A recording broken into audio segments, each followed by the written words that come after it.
Liberal democratic party এলডিপির chairman doctor colonel Oli Ahmed বীর বিক্রমের সহধর্মিণী সাবেক সংসদ সদস্য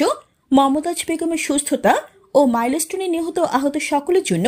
চট্টগ্রাম মহানগর গণতান্ত্রিক যুবদল ও ওলামা দলের উদ্যোগে দোয়া ও মিলাদ মাহফিল নগরীর চকবাজার কার্যালয়ে অনুষ্ঠিত হয়েছে। উক্ত দোয়া ও মোনাজাত পরিচালনা করেন গণতান্ত্রিক ওলামা দলের সাধারণ সম্পাদক হাফিজ মাওলানা আবুল হায়াত নকশবন্দি।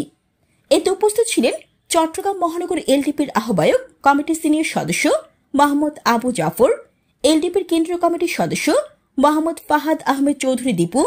চট্টগ্রাম মহানগর গণতান্ত্রিক যুবদলের সভাপতি মোহাম্মদ করিম, সাধারণ সম্পাদক মোহাম্মদ নুরুল আমিন, সহ সভাপতি মোহাম্মদ সেলিম, সহ সভাপতি হারুন হায়দার, অর্থ সম্পাদক মোহাম্মদ এস্তাফিজ রহমান, বাইজিদ থানার আহ্বায়ক মোহাম্মদ আসলাম, চকবাজার থানার আহ্বায়ক মোহাম্মদ সুলাইমান, বাকুলিয়া থানার আহ্বায়ক মোহাম্মদ মোশাররফ হোসেন,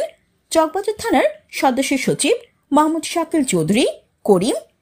ইপিজেড থানার সদস্য সচিব মোহাম্মদ ইউনুস, আব্দুল জলিল, মোহাম্মদ গফুর, মোহাম্মদ কাউসার, মোহাম্মদ ওসমান, মোহাম্মদ ফোরকান, মোহাম্মদ জসিমউদ্দিন, মোহাম্মদ মজিবুল হক সহ অনেকেই।